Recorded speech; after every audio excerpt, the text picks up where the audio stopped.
Hello and welcome back to the podcast. I'm Michael. I'm Noah. And we are the Knights of Entertainment, a podcast covering your favorite and unknown movies, games, comic books, anime, and more weekly. We appreciate you being here and hope you enjoy the show. This is what we are covering tonight. Tonight we are going over a recap for Season 2 of Overlord, continuing last week's podcast on it. You said unknown comic books in one of those, right? Yes. Is it my old... It's an inside joke we got recently. It's a panel. You guys look it up. Spider-Man, you'll find it eventually. So fucking random. But before we do, like, share, and subscribe to the channel. You can enjoy the show on YouTube, Spotify, Rumble, Odyssey, and more. We also have membership tiers on those platforms if you'd like to support the channel, or you can check out buymeacoffee.com/KOA podcast. Alrighty, last week, recap of Season 1. This week, recap of Season 2 of Overlord. We are going in order same as last time. How many episodes is this one? I got 13? 13. Cool. Yeah, they're all 13. I love when a show has like it's my OCD, I guess. When it has to be an even set of every season has to be the same set of show. You know what I mean? Yeah. So when it's like 18, 9, 8, I'm like, what? With 9, what? You know what I mean? So it really bothers you with One Piece where there's no season? Not really, because it's like there's no season, so Okay. it's one episode. But like some shows when it's like Supernatural, right? Yeah, it changed a lot. It's changed a lot, and then like the writer's strike in some of them, like it dropped a lot of episodes. Yeah, I remember that. I'm like, oh, it just And then South Park. in South Park because it was like 14, like it was like a random episodes for like a few seasons. Yeah. Then they set on 14. Then it was like 10. Now it's like 6. It's 6. Now it's gonna be like 4. I guess because like it's not like in between. Yeah. Like it's coming down. Like, you know, it feels better. Yeah. But when it's like, you know, like 17, 12, 11, 21, 17, 9, 17, 7, I'm like, no. It throws your OCD off. It does mine too, so I know. Every season of Overlord, though, is 13. How many seasons are there? 4. So it's still an even number. Yeah. So what? 26, that's 52 episodes? My math's not too good. No, it is. It's 52. Okay. I was looking at you. It's like, does he realize he's right? Yeah, I didn't know. Yeah. I math too fast, almost passed out. So for some people that follow it as a straight series, the way they do One Piece, it'd be episode 14. For the normal people, it's episode 1 of season 2. Is the way to set it up. So we start off in the Slain Theocracy. Title of the episode, by the way, is The Dawn of Despair. Sounds hopeful. So in the Slain Theocracy, which is the country from which those warriors in the first season came to kill the head warrior of that country, the captain of the Black Scripture, which is like their elite hidden attack squad, basically. In Leaf Village? Is it the Anubis? Black Scripture, and Zeshi Zetsmuchi. I'm sorry, Smoochie. If I could even talk. Zeshi Zetsumi. Let's just say that the time skip we've had for daylight saving time is really fucking with us. It's late, but it's not, if that makes any sense. So we start off with the captain of the Black Scripture and Zeshi discussing the mystery of Ainz Gon for his growing celebrity as a magic caster and a recent vampire attack which killed 2 Scripture members and severely wounded Lady Kare. Kare? Yeah, Kare. Basically, whenever Shelter Bloodfallen attacked the person that used that world item on her, Yeah. the Lady Kare was from the Black Scripture.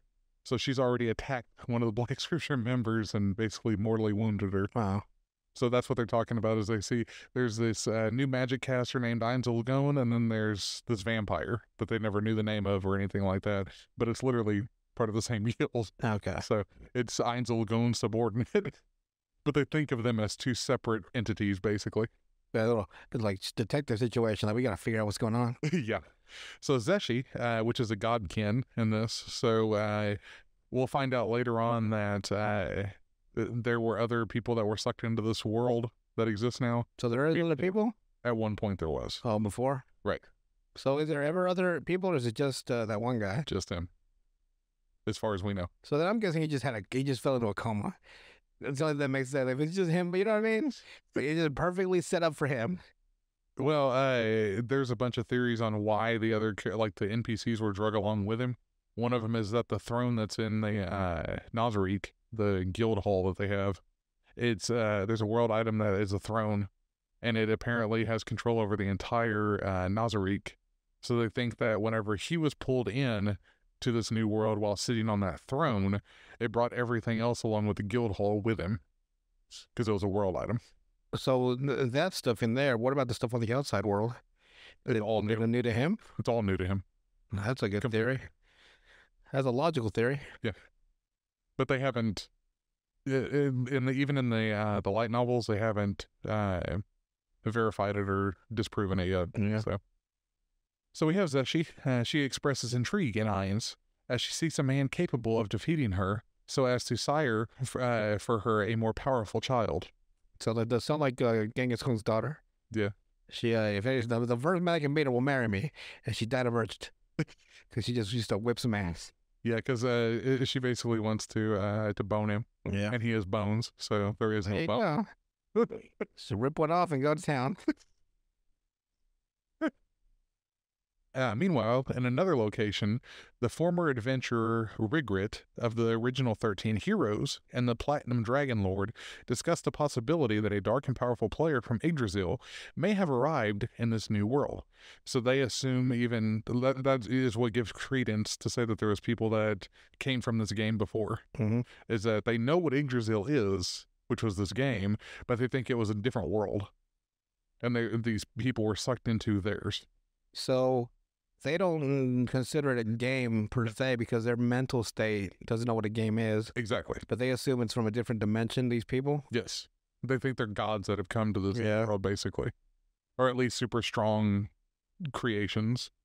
In the Riestes Kingdom, Gaz of Stronov, which is the person that we met last season, is with the king and the nobles of the kingdom, deciding to bring the annual war to Baharuth, which is the neighboring country. And the king apologizes for not having sent full support for the events of Carne Village, which Gazov and Einzelgon took care of. After a brief visit by Princess Rainier and her squire Climb, the king asks Gazov to request a meeting with Einzelgon to show his gratitude for saving Gazov. After Ainz finishes a job as Momon, he returns to Nazarick to give a debriefing to Albedo, simply ecstatic at his return. Like, where she's doing that whole thing of like, oh my god, master, you're back. The waifu stuff, basically. Hello? Yes. On of what he has learned in relation to the notable nation states in the known world in proximity to Nazarick's position on the map. Aura, overseeing the construction of a decoy replica of Nazarick. So they're building another whole location that's a decoy at this point, because they know that there's people that can attack them now, but they don't know how strong they are. So it's like, we'll go ahead and create a fake version of our guild, basically. Only out of wood instead of a tomb that they have right now. The Nazis did that once. They built a fake military base that they thought the Allies would bomb. Yeah. And the Allies knew about it, so they dropped fake fake bombs on them with like I don't know if I inside it said like cuss words in German or something. Yeah. But like they're just a waste of time for both sides. She receives a gift from Ainz in the form of a talking wristwatch with the voice of her creator, Lady Buku Buku Chagama. Which is a mouthful. Dictating the lunch hour, because it says, it's lunchtime. And since she's like a little kid, it's like, where do you get that watch? From Ainz. How advanced is the world? Sometimes it's like... It was one of those kind of cash shop items. Yeah, so he pay to play.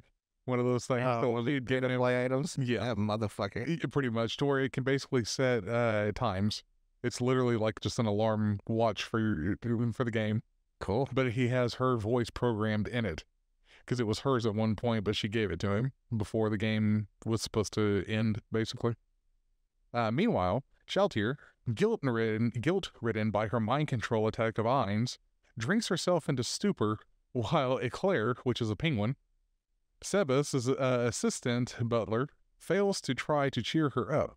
Cocytus is sent to start a war with the lizard men that they have just found out about and claim the fallen for a latter army of undead. In the village of the lizard men, Greenclaw tribe chieftain Shatsryu discusses daily life with his younger brother Zaryusu when a monster entity comes out of the clouds. So this basic, like, gigantic black orb of, like, faceless, like, just faces on a black orb comes out of the sky. Jesus. Yeah. And that's how the first episode ends. So we have Cocytus starting a war. It's like, it's going to be real bad today. It's going to be bad. It's going to be very bad. We got to face the orb coming down. Cancel rate 90%. And they live in, the lizard men live in kind of a very primitive, like, world. They live in a swamp with, like, straw-topped, like, huts and stuff like that. Those. Yeah. But they're not incompetent. Like, they have warriors, they have people that are somewhat smarter, like sages and stuff like that. So, we go into episode 2, called Departure. We start off with the dark entity that we met at the end of the last episode, which is descending from the sky, is a herald forewarning the lizard men of the Greenclaw tribe of an invasion in 8 days' time. Zaryusu advises an alliance with the other lizardmen tribes, Smallfang, Razortail, Dragon Tusk, and Red Eye. But as Dragon Tusk has survivors of defeated tribes Yellow Speckle and Sharp Edge, these are all names of their tribes, and to be honest, it's not all that important to remember all the names. There is little to no hope of alliance with them. Zaryusu is permitted by his brother the chieftain to be the envoy to seek an alliance with the other tribes, though. Reaching the Red Eye tribe, Zaryusu meets Crush Lulu, the interim chief / priestess of the village. Enamored by her, because she has pale skin, like she has pure white skin instead of like a normal lizard man's green or darkish maroon color skin. So she's completely different. She's albino, basically. And he's already, like, smitten with her. Told you. When you live in a homogenous society. Well, you like that strange. Yeah. Enamored by her, he instinctively lets out a mating cry desiring to marry her. Hey, girl, what them teddies there? Just yells at, what them teddies there? It's Screech, so yeah. Like a lizard. That's probably what he said in their language. After an awkward start, the two discuss an alliance and reach a consensus. Planning to build an alliance, Zaryusu and Crush arrive at the Dragon Tusk village and meet the chieftain, Zenburu. Zenburu Gugu is his name. And he's a gigantic lizardman, basically. Mr. Gugu, please. This is a serious conversation. And they have also received the Herald's message, but will only join the alliance if Zaryusu can prove his worth in combat. So they fight, and Crush basically kills both of them after their little fight. Zaryusu has a sword that's in the shape of a claw almost. That's a frost sword, what he calls it anyway. Mm-hmm. And he uses it basically as a shield, so every time Mr. Gugu hits him, he hits the sword, but he gets frost damage every time he does. So eventually the fight ends because his arm starts freezing over, basically. Crush kills both of them, and then we head back. It's an interesting weapon for a lizard. They're warm-blooded, aren't they? Yeah. Cold-blooded? Cold-blooded, usually. They need more heat than normal? Yeah. Nice idea. A very good idea. Sounds like a me type of move. We go back to Nazarick, and Demiurge is talking to with Eclair, the penguin, that has swirled hair, which is hilarious looking. And it is revealed both are aware of Eclair's hidden agenda to assert Nazarick's throne, as that was the design of Ankoro Mochi Mochi, his creator. As a decoy replica of Nazarick is under construction, Cocytus is informed by his subordinates of Demiurge's scroll mission and the need to report regularly. Cocytus takes this news and readies his army for the coming war in a few days. And it's basically whenever Demiurge meets with Eclair, it's more of like a joke to them. Like, the one thing that you learn, it doesn't necessarily show it in the anime, but in the light novel, is that even the characters that are like comedy characters, nobody disrespects them within that guild or within the Great Hall of Nazarick, because they were all created by their supreme beings. So they don't look down on any other fellow Nazarick residents as inferior, even if they look at them like you're weak, but they don't disrespect them because it would be an insult to their creators. So they try not to. So Eclair in his flavor text, it was that he will eventually usurp the throne. And he's just a little penguin that can't do anything. That's how episode 2 ends. Next we go into episode 3 called Lizardmen Gathering. So we have Zenburu. He's fighting Zaryusu. So we're showing this battle at this point. And they wager the role of the chief and Crush for a mate during this fight. Zaryusu realizes his physical strength is less than Zenburu, but he uses Frostpain, which is the name of the sword. So it's actually a named sword. Frostpain? Frostpain. It's Frostpain, I like it. Yeah. A magic item to freeze Zenburu with each attack, causing Zenburu to yield, realizing that he cannot keep fighting an item, which will kill him as he fights. Yeah. Really how it works? Pretty much. The group parties to discuss the alliance, and Dragon Tusk joins in. Heading to the Razortail tribe, the first attack site of the Herald's message, Shasryu greets the trio, and everyone gathers for a scout report that shows the odds are against them, and that their forces are 3-1. So Kakaido says 3-1, get one more, and then you might have a chance. Yeah, I could take 4-1. And I think it's 3-1 in the Lizardmen's favor. So Kakaido's views on a crystal monitor. I would probably just Lizardman. Let's see, 3-1. Yeah. What season is it?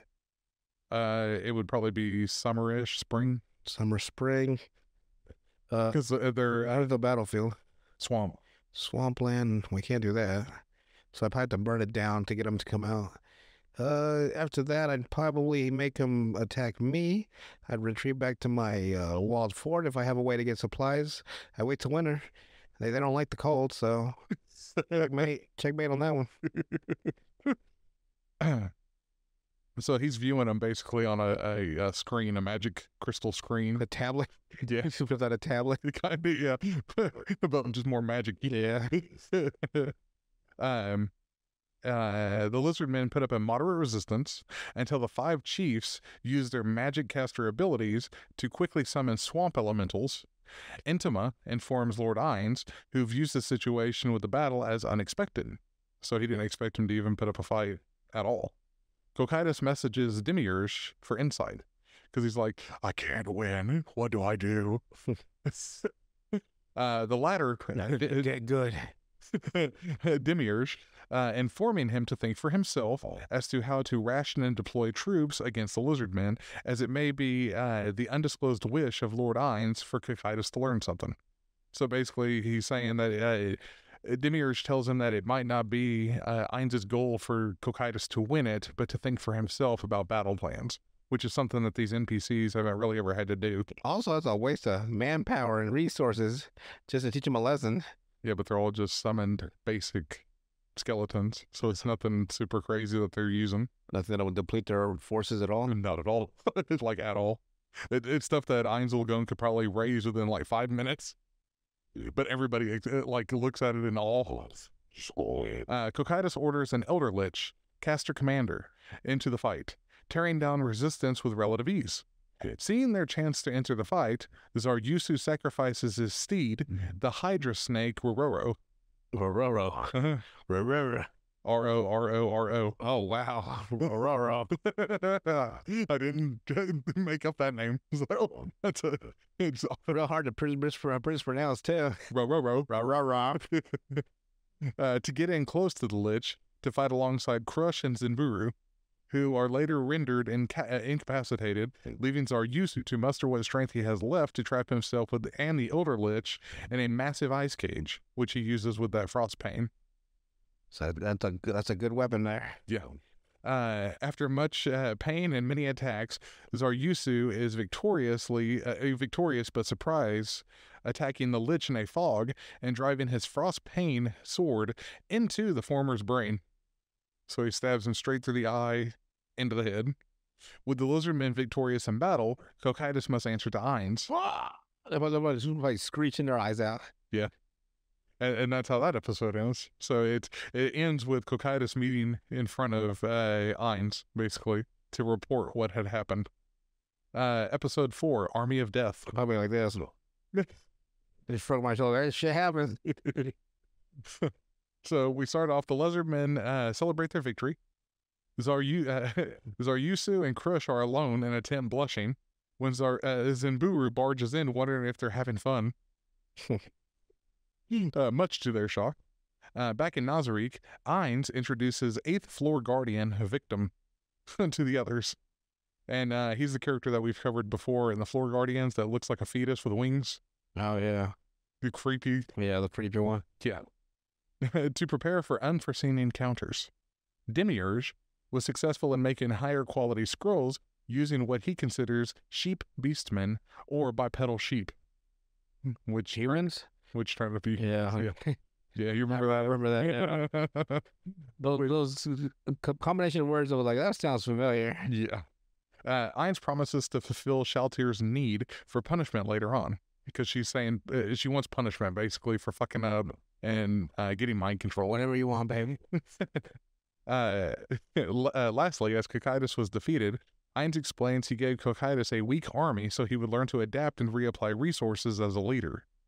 As all of Cocytus's forces were low-tier undead, there was no risk for Nazarick, basically no risk that they lost any of them. But Cocytus must face punishment. He is to eradicate the lizardmen completely by himself. Now he has to go out. He probably do it better by himself than he did with the army. Yes. So Cocytus instead asks the lizardmen to be spared into servitude of Nazarick instead of massacring them all. When Ainz... like Anakin Skywalker killing all the sand people? Yeah. Not just the men, but the women and children, too. When Ainz asks why, Demiurge steps in, proposing it could benefit them to see how governing a new people under Nazarick would work, as they may have to gain in the future, and start now would help preparing them for all the new things that they deal with trying to conquer this world. All the people we enslave, we might as well practice before we do. Exactly. Ainz agrees, but demands Cocytus rule them by means without fear. So he has to try to rule them without using fear doing it. Well, that's a problem.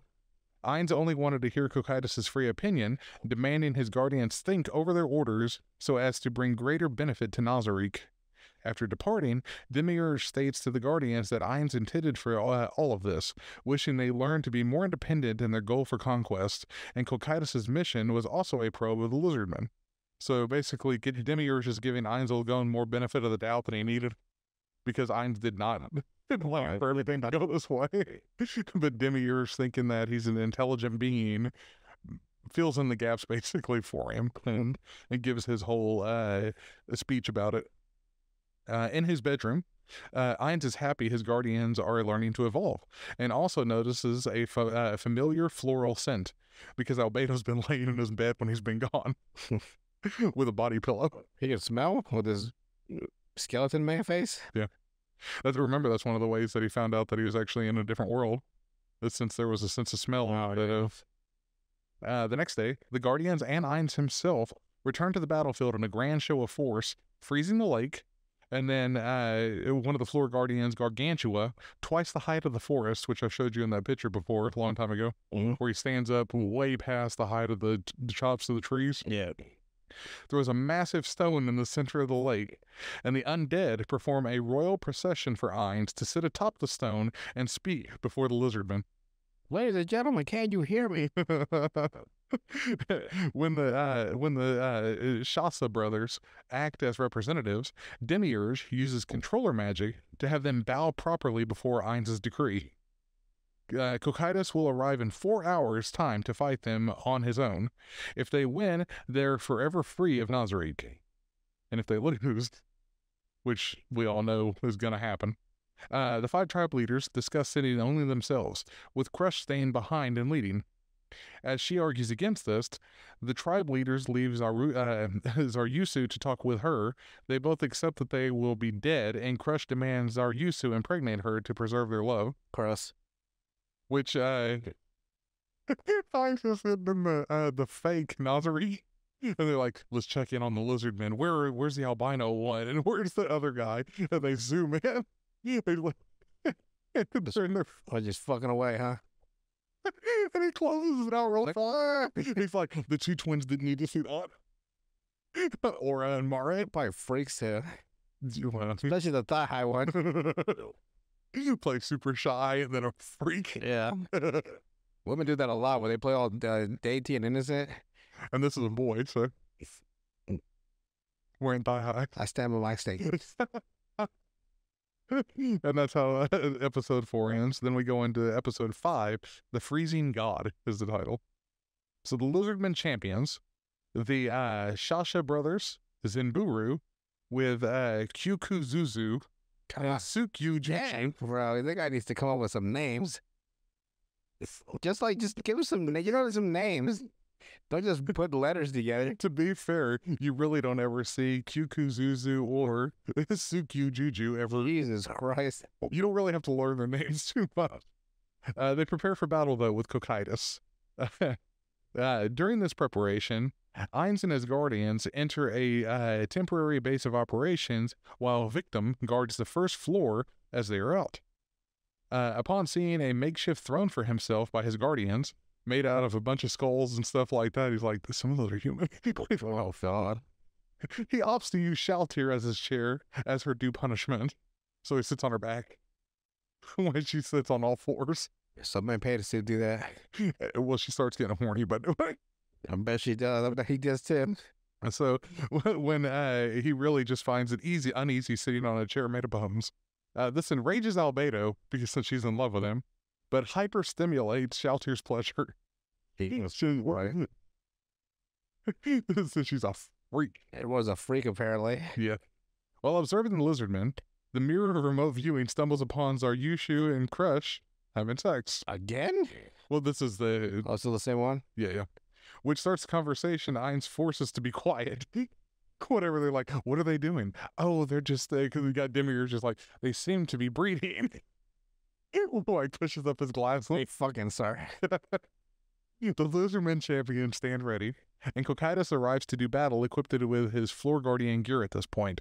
So, like, his legendary, like, pieces of armor that he might wear. Like, there's a chain thing that goes around his neck that's solid gold and stuff like that. And then he's got a super high-end sword and stuff like that. But he doesn't actually wear armor, because he's he's part of, like, the, like a bug character. Well, there's that one Solid all-in exosuit. blue, though. But yeah, where he's got, like, all that fucking just, like, armor of his own, basically. Many lizardmen die, leaving only the Shasha brothers to actually fight him. So basically, all he does is use his frost aura, and it basically freezes all the low-end level characters coming at him. And then he's just fighting the two brothers at that point. Cocytus asks for their names and grants them the honor of death by his god-slaying Emperor Blade. Repeating the fog and surprise attack maneuver, they are easily countered and Shashryu is killed. Later, Ainz congratulates Cocytus for his victory and summons Crush over for a deal.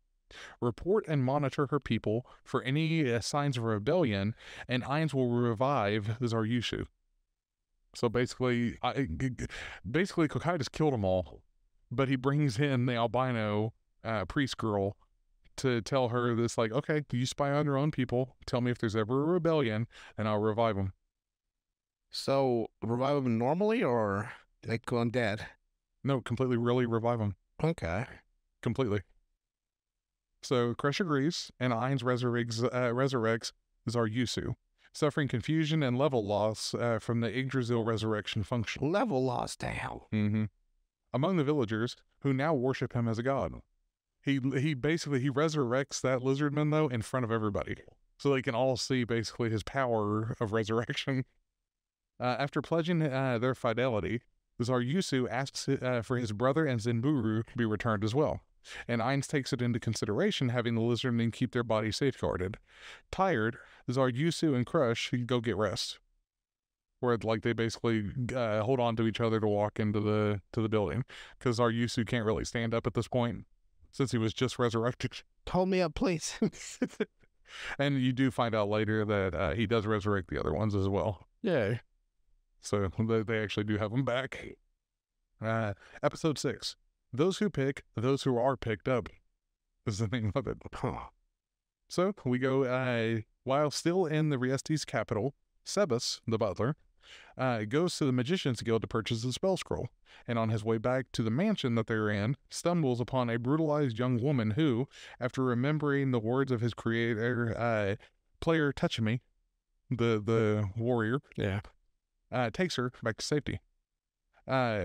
The man who threw her away begs Sebas not to, and as he will be killed by the Eight Fingers, which is a crime syndicate for allowing an asset to be taken. Sebas gives the man money to flee town as a response. Basically, this girl is like completely fucked. You can tell she's in like a brothel or something like that, and as a sex slave, just thrown into a back alley in a trash bag. God dang. Yeah, it was a pretty brutal. Yeah, it sounds like Goblin Slayer. Yeah. Level brutality. Yeah. Upon his return, though, Solution, which is one of the battle maids, the slime battle maid, is taken aback by Sebas's care for the young girl, and having Solution heal her of all her injuries. Waking up, she is fed and breaks down crying for being shown the level of kindness Sebas is giving at this point, and revealing her name to be Tuare. Sebas orders Solution not to inform Lord Ainz, stating it will not be worth his time knowing about a meager human girl. Because you have the battle mate saying, shouldn't we let Lord Ainz know what's going on? He's like, don't be such a snitch. That's basically the way he says it too. Because he's doing it since he's like the only super high karma leveled character in Nazari that's got a super caring personality, even though he's strict. Yeah. So it's like his creator, he wants to help people when he can, but not if it goes against anything of Nazari. So like he's not what would you consider it as? A person that would betray the guild. A turncoat? Yeah. What was his name from the Revolutionary War? God dang Benedict Arnold. Yes. That dirty motherfucker. So, let's see here. Meanwhile, Gazeth, we go back with the head warrior Gazeth, has breakfast with Brain Unglas, the one that ran away from Shaltir in the last season, who is in a depressive state following his encounter with Shaltir. And Gazeth tries to help him. Out in a secluded region, Adamantite adventure team Blue Rose, which is a new group that we meet, they destroy an illegal crop of drugs, basically, used in a powerful narcotic called Black Dust. So it's kind of like almost like a cocaine heroin. Black Dust. What is it? LSD? What? Yeah. PCP? God dang. Yeah. While scouting, Blue Rose member Evil Eye finds a parchment with code which can lead them to the leaders of the Eight Fingers, which is the crime syndicate. Whoa. At the same time, the heads of the Eight Fingers discuss the crop burning and the girl's rescue by Sebas. We're losing money here. Yeah. Because they also run that brothel that girl was playing. At the table, Zero, head of the Eight Fingers security, promises Coco Doll, head of the slave department, that his men will return the girl to their possession. And that's how that episode ends. Man. There's some very... You're going to lose a lot of crime here. A lot of crime scenes about to get fucked up. Yes. Episode 7, Blue Roses. So as Ainz reviews the New World's finances, he finds it difficult to manage funds for the Lizardman budget and the undercover Nazarick agents. Narbarel, who is with him as Nabe, comes to Ainz in regards to the various ore samples he had bought to do an appraisal experiment on the exchange boxes that they have, to see which ore from these, to see which ore from where yields the most gold. So basically they're using alchemy to, like a type of magic, to transmute it into something else. So is it a philosopher's stone to turn lead into gold? He gives Nabe all the money that he has left, reminding her to be covert and pleasant to the humans for their covers. and silently frets on financial woes. He's like, I need money. I got bills to pay. Because he doesn't want to use Nazarique's money because it can't be used in this new world anyway. And if he did use it, they would know that he's from Nazarique and not from this new world anyway. Elsewhere, Climb is given a sparring lesson by Gazef. And Climb is the guy that protects Princess Rainier. Mm-hmm. So the head warrior is giving her guardian, basically, the training. Who informs Climb of Ainzel Gon having saved his life, for the young bodyguard to remember this. After the spar, Gazef notes to his vice chief that Climb's power cannot go past that of a gold-ranked adventurer, and his efforts will not change that. But he can still learn from experience. Across the way, Gazef sees Prince Zanuck, which is the princess's brother, obviously, talking to Marcus Raven, which is a very important character later on in the series. He's a noble, basically. Marcus Raven. Yeah, Marcus Raven. He gave him a regular name so we'd remember him. Yes, if you notice, yes, he did. And Zanuck. Zanuck is an easy name to remember, too. It's like Xanax. Yeah, pretty much. Xanax. Likely forming an alliance despite the kingdom factions, as Raven is an opportunist. Meeting with Princess Rainier, Climb is introduced to the Blue Roses leader, Lacuse, Alvin, Dale, Andra. I looked at the Alvin and the Chipmunks for a second. Yeah. Just remember Lacuse. Lacuse? Lacuse. L-A-K-Y-U-S. Lacuse. L-A-K-Y-U-S. Mm-hmm. Easy. You would remember when you see a picture. That's the easiest way to know. Oh. You just remember that there's a leader of Blue Rose. That's an easier one to do. Along with one of Blue Rose's twin assassins, Tina. Under Rainier's guidance, they learn the code they discovered at the Black Dust Crops is really a list of locations of importance to Eight Fingers in the capital city. So they find all their hidden bases, basically. That was easy. One location, not listed, is an underground brothel in the capital, and Blue Roses brings Climb to investigate alongside them. However, remembering a nobleman's daughter serves as one of Rainier's maids, they worry of their plans having been uncovered. Meanwhile, Sebas has Tuare, this girl that he saved, serve as a maid at the manor. He and Solution are using as cover to better sell their identity, but are later found by Succulent, an Eight Fingers agent, and Constable Stefan Havash. You don't have to remember these. Constable. I like his name, Stefan. Stefan Havash. I'm here to solve this crime. I'm Stefan Havash. The two ask. What if he's always out of breath? Stefan Havash. That would be so fucking weird. Havash. The two ask for compensation for Sebas's purchasing of Tuare despite the anti-slave laws, so as to be pardoned for his crime, permitting Sebas 2 days to think over their proposal, and the two take their leave. As Sebas goes on a walk to clear his mind, Solution messages Ainz to inform him that Sebas may have been compromised.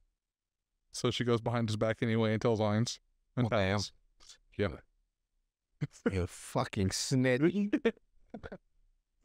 Episode 8, titled A Boy's Feeling.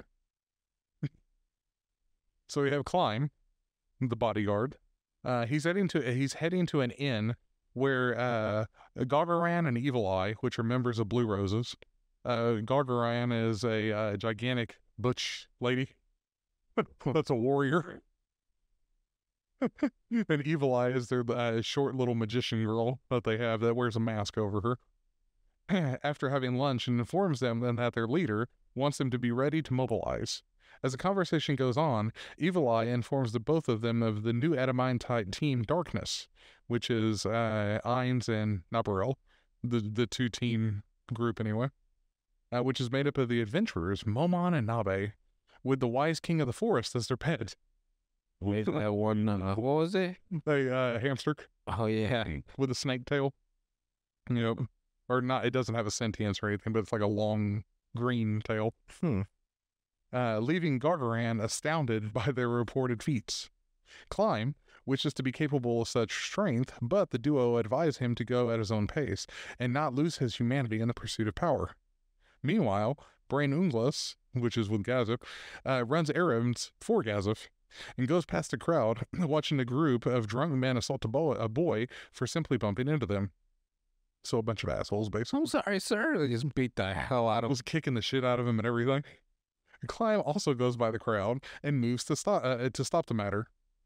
Both see Sebas. They move to help him out, right? But the king bumps into them, so they start beating the hell out of him too.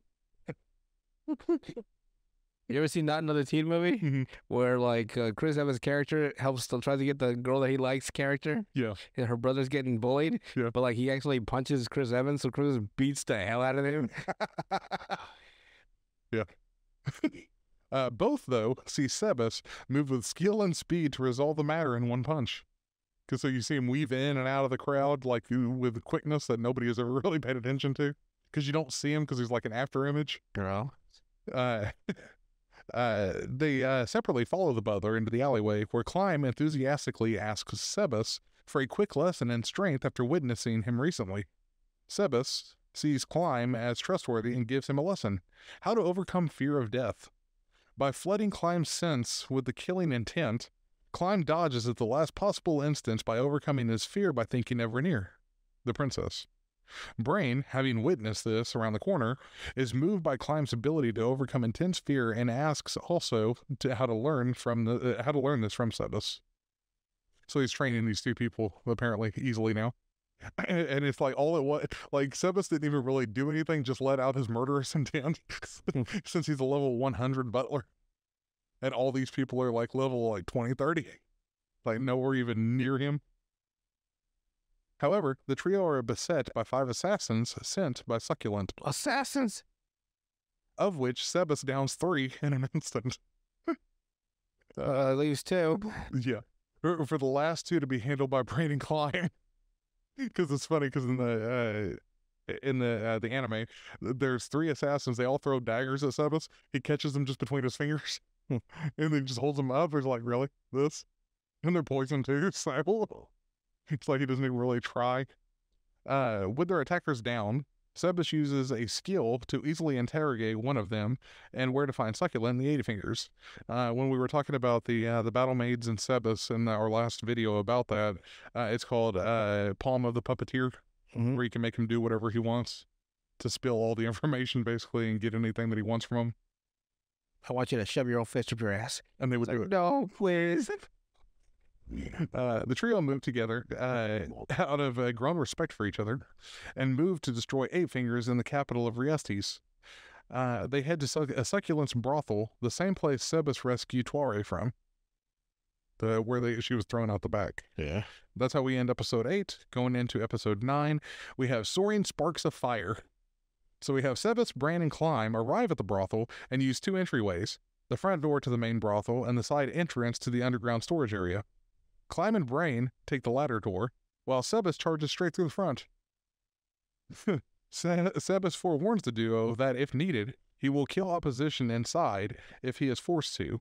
With the both of them understanding, they only ask that the 8 Fingers leaders Coco Doll and Succulent be captured. Sebas easily removes the steel door and knocks away the guards. So basically he knocks it, he like lifts the door out, puts it to the side and said, "Oh, I'm sorry, it was locked," and kind of stubborn to move. He didn't even really try. He just moved it.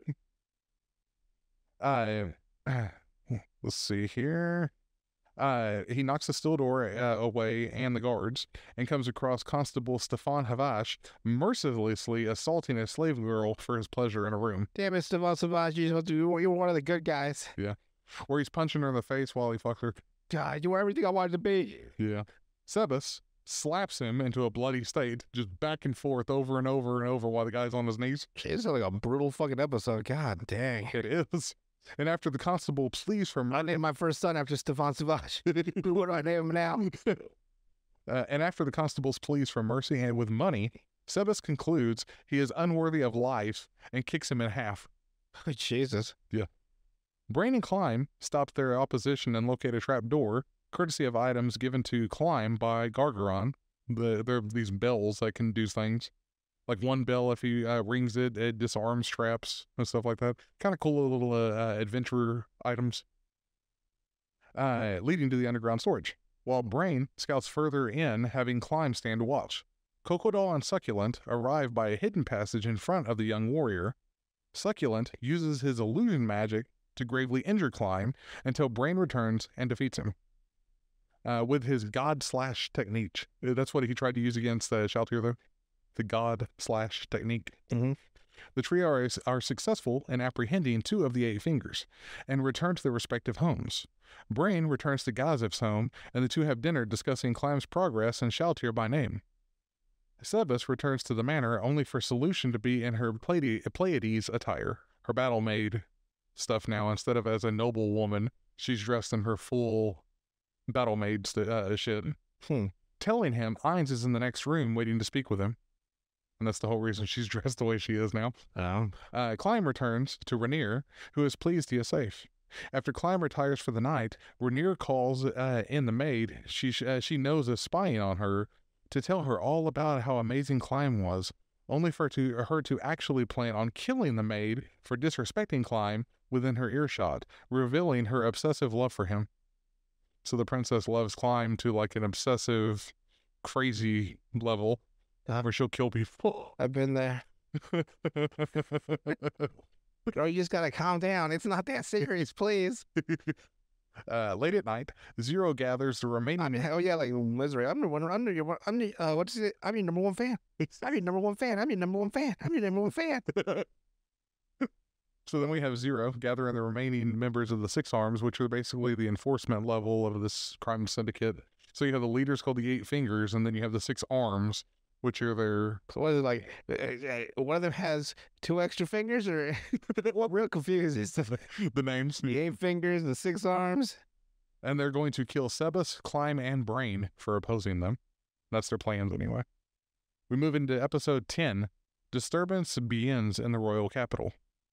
So Ainz, actually Pandora's actor in disguise, which is one of the floor guardians that controls the, well, not floor guardians, but area guardians. But he's one of the extremely powerful beings from Nazarick.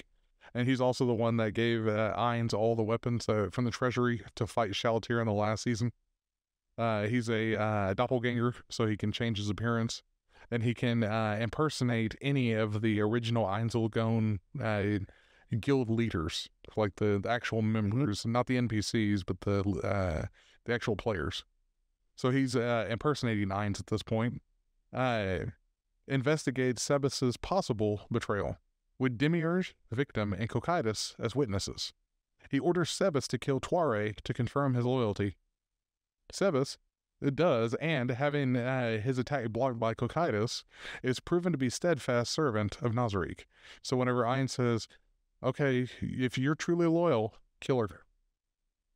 And he winds up to smash the shit out of her. Jesus. But his hand is stopped by Cocytus. Yeah, but still. Yeah. Like that's...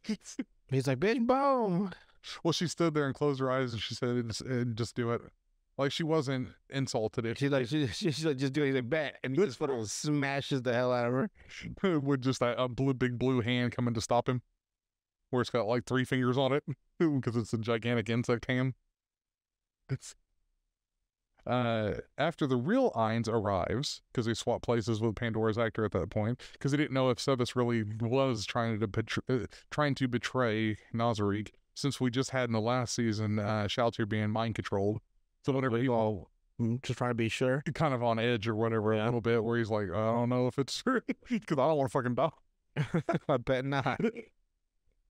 The Overlord hears Tuare's full name and realizes that she is the sister of Nina, the spellcaster from the Swords of Darkness that we seen last season. That little prostitute girl? No, the girl that was part of the Swords of Darkness, the one that was killed by that crazy bitch. That took nameplates and stuff like that. The one that was that everybody thought in that group was a boy, and it turned out to be a girl. This is her sister. So, oh shit. Yeah, that nobody even knew about. Thus, he allows Sebas's request of having her as a provisional maid. In the royal palace, Rainier and Blue Rose meet to discuss the raids on the 8 Fingers, but Marquis Raven and Prince Zanuck arrive with a solution to their lack of manpower. After a mild topic of Rhaenyra's true persona and her feelings for Clyde, she reveals she has damning intelligence on the royal and noble factions, and coerces Raven to lend his private army to their simultaneous raids on the Eight Fingers locations. He reluctantly agrees, and Zanuck reveals their eldest brother, Barbaro, has a hidden storehouse in the trade with Eight Fingers, so he's basically corrupted. Everyone's Older brother, yeah. Even Stefan Fry. No, no. Hopefully his name. Stefan Havash. Stefan Havash. I thought you, bro. You were the other one that could stop the corruption, but you just became it. Rhaenyra also reveals her ace against the Syndicate, aside from Blue Rose's aid, is Gaz of Stronov. After a long day of acquiring material for Demiurge to feed his livestock, and Arbelion, his sheep, which are humans. Is it Arbion? Arbelion, I guess, Lion, basically. Arbelion. Yeah. Sebas and Solution return to the manor to find Tuare missing, and a note from the Six Arms challenging Sebas for her freedom. Solution reminds Sebas of Ainz' words, and they message their master for a solution. Ainz, preoccupied as Momon elsewhere, relays to Albedo to send reinforcements. While initially hesitant to aid a human, she relents and sends the forces for Demiurge to command on site to destroy the Eight Fingers completely. Albedo, to herself, then thinks of the name Ainzel Gon after the guild name to be ridiculous, preferring Momonga, as evident by his original player banner draped on the wall, and the guild flag on the floor. So you're kind of set up as if she doesn't like the name Ainzel Gon that he's taken, and she prefers his original name. But I don't think anything ever really comes of that. It's more of like just showing her feelings towards it, even though she loves him. Episode 11 is titled Yaldabaoth. Oath. And this is a character from Hebrewic Bible, so that's where they got this name. After Sebas departs to rescue Tuare from the Six Arms, Demiurge lays out the plan for his Operation Gehenna, which is hell, basically. Operation Hell. Well, we just go in there, we beat them up, we leave. And he explains this to the Pleiades, Mare, and Shaltir. Meanwhile, in the royal encampment, Clyde and Brain team up with former adventurer Lockmire to raid one of the known Eight Fingers bases. He's basically like a thief class character that you really don't pay attention to. I love me some thieves. There they encounter Sebas, who was summoned to the same base as the trio to fight the Six Arms. When Sebas encounters 4 members of Six Arms, he takes a second to kill them and the surrounding customers. What's the customer? Because they're all there for like slave shit and everything. So that's all of them. He's like, you're all dead. How about that? I'm like, sir, I'm an undercover police officer. I'm here to bless this whole thing. You don't have to kill me. Solution reports that Zero is not amongst the patrons. Elsewhere, at Hilma's residence, which is one of the members of the Eight Fingers, the one that controls the drugs, this lady. This sure turned into the weirdest subplot for this series. Yeah. Of high fantasy having like a gritty crime drama. Yeah, a little bit, yeah. So at her estate, she wakes up to find her home encased in shrubbery, which is because of Mare. She encounters Mare, which she takes as a little girl, and then she corrects herself, I mean little boy. Like, she has enough intelligence to know the difference between the two. And at this point, he asks her, is she the most important person in the residence? And she's like, yes. Because she's going to lie at first and say no. But she's like, yes, I am. He's like, thank God. And then he breaks her legs. Sir, do you own this house? Yes, sir, I do. Bam! With a staff. God damn, he just fucking cracks her fucking kneecaps. Yep. And he drags her away by the hair. Damn, I would be like, no, I do not own this house. I rent. Leaving Intoma to empty the manor. And she's the one of the battle maid that I was talking about a while back that's part insect, where she uses bug insects and stuff like that as her weapons and shields and stuff. So he leaves her to clean up the manor and kill the other people there. While Intoma is snacking on a human body part, Gagaron has a chance encounter with her and fights the bug maid, thinking that she is part of the Eight Fingers as well. But she's not. Some weird shit going on. Yeah, because you have Intoma saying, can't we just pretend that we've never seen each other? Like, she didn't want to get in trouble from Ainz or Sebas and get in trouble about not hurrying fast enough. So she tells this gigantic fucking warrior bitch, it's funny, can we just act like we didn't see each other? And she's like, I can't stand people that eat humans or monsters that eat humans or whatever. So, of course, she attacks her. Blue Rose members Tia and Evil Eye arrive too, and together they overpower and defeat Intima.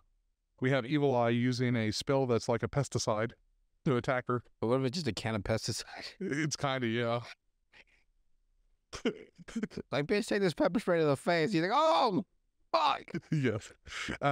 Before the finishing blow, the bug maid is rescued by Yaldabaoth, which is Demiurge. No. With a mask on now. Because this is his plan, is playing Gehenna. And taken to safety. After Gagaron and Tia are killed by the demon's hellfire wall, an enraged Evil Eye charges at the demon but is halted by the arrival of a Moan. So at the end of this episode, you basically have two swords land and then, or not land, but clash. No, I'm thinking of it differently, but you have Momon, which is Einzelgone, dressed in his black raven armor, where he falls out of the sky, lands between the two of them, points swords at both of them, and says, "Which one of you is my enemy?" Mexican standoff, huh? Yeah, because he asks, "Who's my enemy?" At this point. Then we go into episode 12, the final battle of the disturbance is the title. So we have Evil Eye request Momon's help to defeat Yaldabaoth, to which he obliges. Momon, which is Ainz, proves himself to be Yaldabaoth's, Demiurge's, equal while defending Evil Eye at the same time, which results in Evil Eye developing romantic feelings for Momon, saying, "Oh my God, such a man." Jesus Christ. Man, just dripping with Riz. I know. Yaldabaoth eventually leaves the fight, claiming to search for an item within the city, and that he will guard the region the item is in. While Evil Eye wants to follow him, Momon decides not to, citing the reason as Yaldabaoth's restraining during their fighting. She accidentally angers Momon and Nabe when she mentions how Gagaron, Tia, and herself nearly killed Intima, which is one of the battle maids, obviously. And it kind of pisses him off a little bit, like she did make it out, though. She escaped? Like, he had to kind of calm himself because it was starting to piss him off, because it's one of his people. Meanwhile, Brain, Climb, and Lockmire are escorting Tuare out whenever they're encountered by Zero, one of the Six Arms, who challenges Brain to a fight. Together, Lockmire and Climb manage to defeat Succulent, disguised as Tuare. So the person they were leading out the entire time was never Tuare to begin with. It was Succulent, the one that Climb's already fought once. But he uses illusion magic, so they thought it was her. While Brain and Zero proved to be evenly matched, Sebas, after rescuing the real Tuare, wanders in and discovers the fight. To the disbelief of Zero, Sebas states that the Six Arms were all killed. Because he killed them all. He abandons his fight with Brain and unleashes his strongest attack on Sebas, who takes it without flinching at all, and kills Zero with a single drop kick to the head. A drop kick? Yes. Of all the things. Cracks him in the head. A drop kick? Yep. Sebas leaves with Tuare, but promises to return the debt he owes to Climb and Brain for their assistance in her rescue. A circle of fire created by Yaldabaoth emerges within the city and is seen by everyone in that town. Princess Rainier arranges for the adventurers and the soldiers to enter the ring and kill the demons present inside, while Climb, Brain, and Lockmire attempt to save the citizens. Momon, Nabe, and Evil Eye are to move into the center of the fight with Yaldabaoth. It is revealed that she intends to use the adventurers and soldiers as cannon fodder, while Momon's group moves to kill Yaldabaoth. So basically, she's willing to sacrifice everybody just to kill the demon. It turns out later that she knew all about it, though. She knew things were going to happen. Oh, that's interesting. Yeah. Episode 13 is called The Ultimate Trump Card. The Adventure Coalition moves in to rescue the captured civilians in the residential sector, while the Royal Guards hold back a wave of demons until Momon, Nabe, and Evil Eye arrive. Brain notices a disguised Shaltir and challenges her in order to give his comrades time to escape.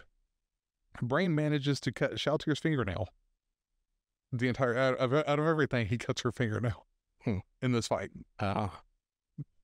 Well, it just breaks her nail, or It just clips the tip. oh, that would fucking hurt though. That should be painful. Not even down far, just like a long fingernail, just getting the tip removed. That's what he does to her with a fourfold slash of light technique.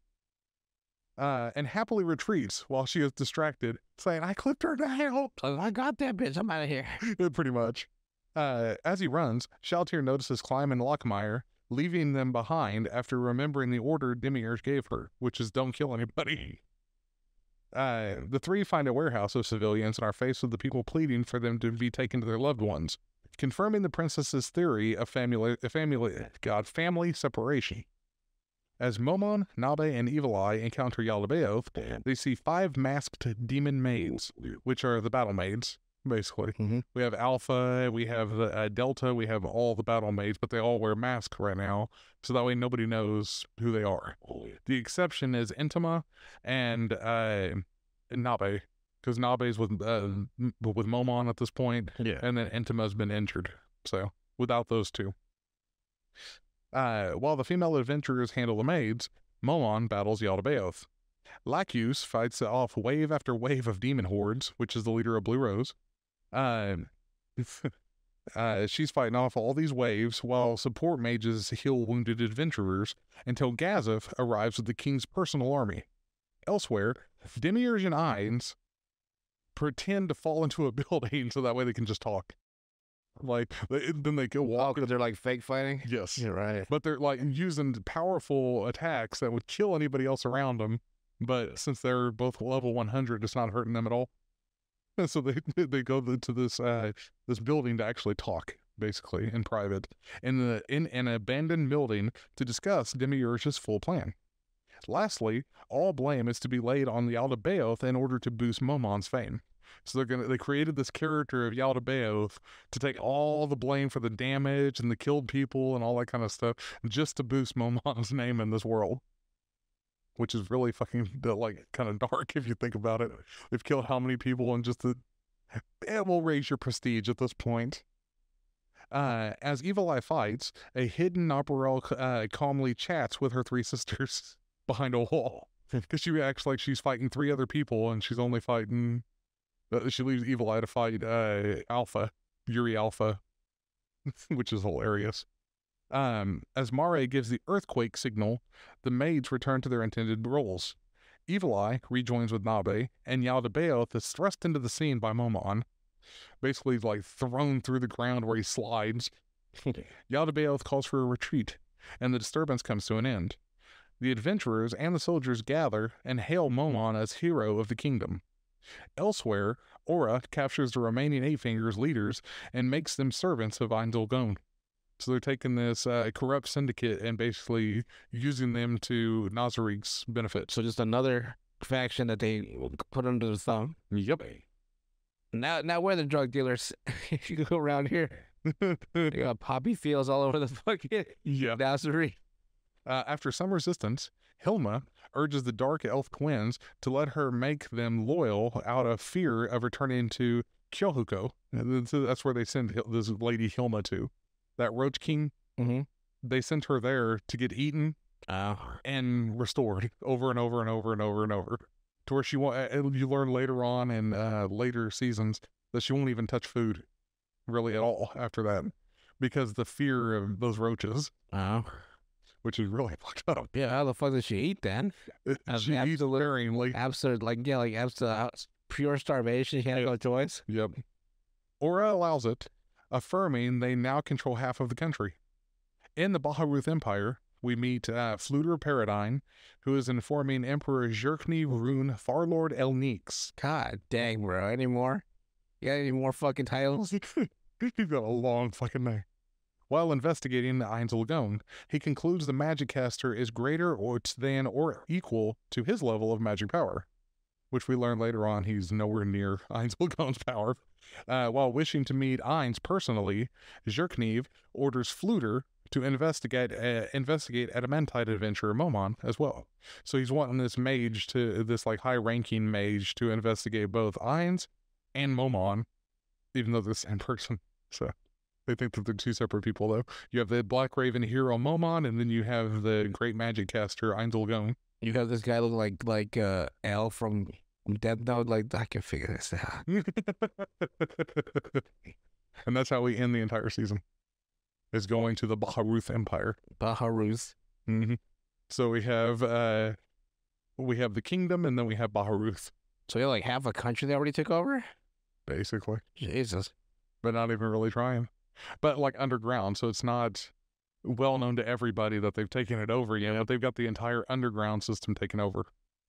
Just by taking over the Eight Fingers. And fucking them up. The Eight Fingers. Mm-hmm. So weird name. Very much so. Is there a reason for it, or is it just the Eight Fingers? Oh, because there's 8 people. Okay. So they're the 8 people that have their fingers and everything. Oh, that's clever. Yeah. What are the 6 arms then? They're the arms people, like... One that is fight people? Yeah. They're the arms division of the 8 Fingers. So they got a coochie division that does the brothel stuff? Well, his name is Coco Doll. And he's a little on the... We'll say the... No, I can't get demonetized in a heartbeat. You would know it if you see it, though. You'll know what I'm talking about. But yeah, that's season 2. Next week, we'll do season 3. And after that, season 4, we'll be done with the entire series until a new one comes out. And at least we still got One Piece. Every day, every week. But anything else to add or any questions? Mm-hmm. Cool. We will talk to you guys on the next one then.